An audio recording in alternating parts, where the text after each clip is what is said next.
राधे राधे दोस्तों, मैं हूं सिया और आपका स्वागत है हमारे चैनल राशिफल और तंत्र पर, जहां हम आपको अद्भुत रहस्यमय और आध्यात्मिक ज्ञान से परिचित कराते हैं।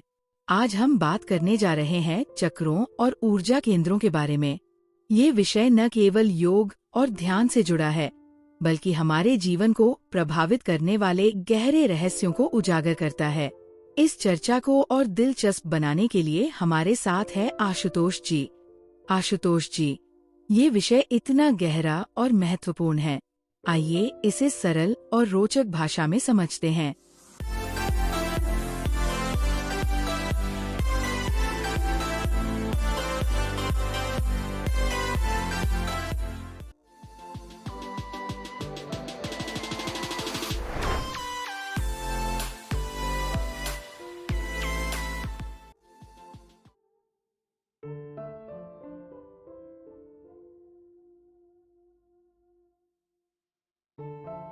धन्यवाद सिया।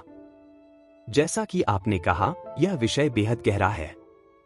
हमारे शरीर में कुल 7 ऊर्जा केंद्र या चक्र हैं, जिन्हें प्राचीन ग्रंथों में विस्तार से समझाया गया है।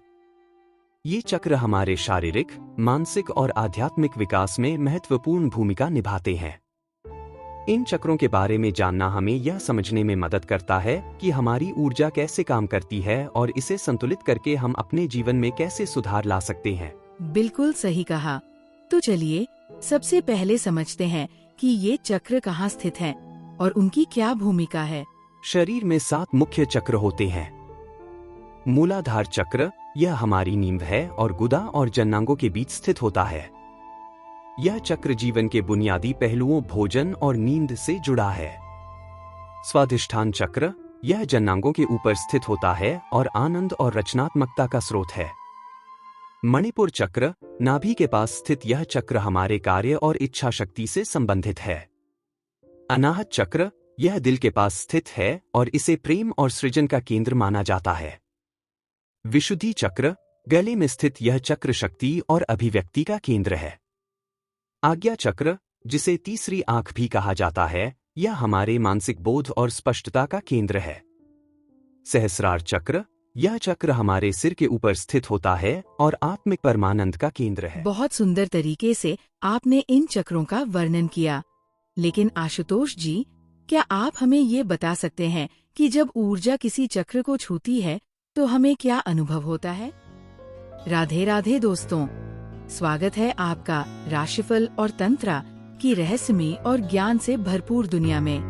हमारे चैनल पर आपको मिलेगा ज्योतिष ग्रहों और गोचर की सटीक जानकारी, वार्षिक, मासिक और साप्ताहिक राशिफल, सपनों के अर्थ और सामुद्रिक शास्त्र, रत्न, क्रिस्टल और फेंग शुई की जानकारी, तंत्र मंत्र विद्या और शगुन अपशगुन के विचार, और भी बहुत कुछ जो आपके जीवन को सरल और सकारात्मक बना सकता है। नमस्कार, मैं आशुतोष आपके साथ इस आध्यात्मिक यात्रा में हूँ।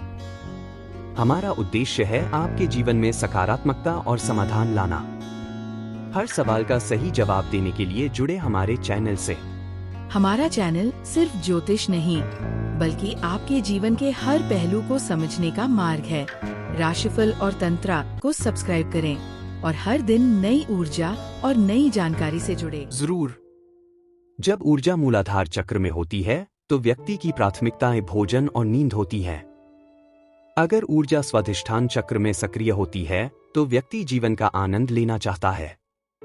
मणिपुर चक्र में ऊर्जा के सक्रिय होने पर व्यक्ति चीजें करने की ओर बढ़ता है, जैसे व्यवसाय या राजनीति। अनाहत चक्र रचनात्मकता का केंद्र है। विशुद्धि चक्र में ऊर्जा सक्रिय होने पर व्यक्ति बेहद शक्तिशाली हो सकता है, चाहे वह शक्ति शारीरिक हो, मानसिक हो या आत्मिक। आज्ञा चक्र को छूने पर व्यक्ति को मानसिक स्पष्टता और बोध प्राप्त होता है। और जब ऊर्जा सहस्रार चक्र तक पहुंचती है तो व्यक्ति अकारण ही परमानंद में डूबा रहता है। आज्ञा चक्र को अक्सर तीसरी आंख कहा जाता है। क्या आप इसे विस्तार से समझा सकते हैं? जी हाँ। तीसरी आंख का मतलब भौतिक आंखों से अलग एक ऊर्जा केंद्र है। जब यह चक्र सक्रिय होता है तो व्यक्ति चीजों को उसी रूप में देखता है जैसी वे हैं, न कि भ्रामक रूप में। सहस्रार चक्र इससे भी ऊपर है, जहां ऊर्जा के पहुंचने पर व्यक्ति परमानंद की स्थिति में होता है। इसे सक्रिय करने के लिए गुरु का मार्गदर्शन और साधना की आवश्यकता होती है। बहुत ही अद्भुत जानकारी दी आपने, आशुतोष जी। दोस्तों, ये विषय जितना गहरा है, उतना ही हमारे जीवन को नई दिशा देने वाला भी है। अगर आपको ये जानकारी पसंद आई हो, तो वीडियो को लाइक और चैनल को सब्सक्राइब जरूर करें। हम फिर मिलेंगे एक और रोचक विषय के साथ। तब तक के लिए राधे राधे।